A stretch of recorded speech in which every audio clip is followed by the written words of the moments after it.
In order to get JUnit working in Maven, first we need to get our project converted to Maven. This is pretty easy to do.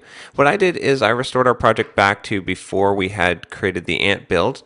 So it's just like when we started this module. And what I'm going to do is I'm going to convert both of our projects to Maven. Really easy to do in Eclipse. I'm just going to start with this protein tracker one. I'm just going to go to configure and convert to Maven project. And I'm going to accept the defaults and then click finish. I'm going to do the same thing with our test project. We'll just go here, do configure, and then convert to Maven project.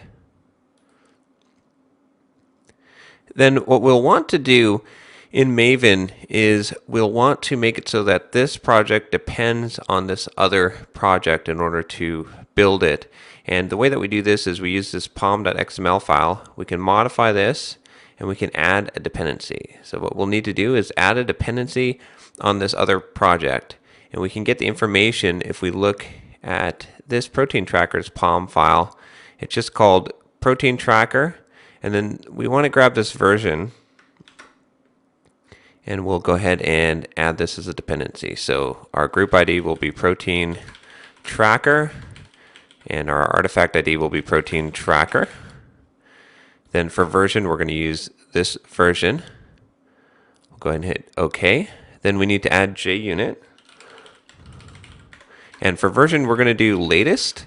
Now this will make sure that we always get the latest version of JUnit. You might not want to do this in your project because it is going to update that automatically. You might want to put a specific version in there for JUnit, but you can change that later if you want to. For now, I'm just going to use latest because I do want the latest version of JUnit.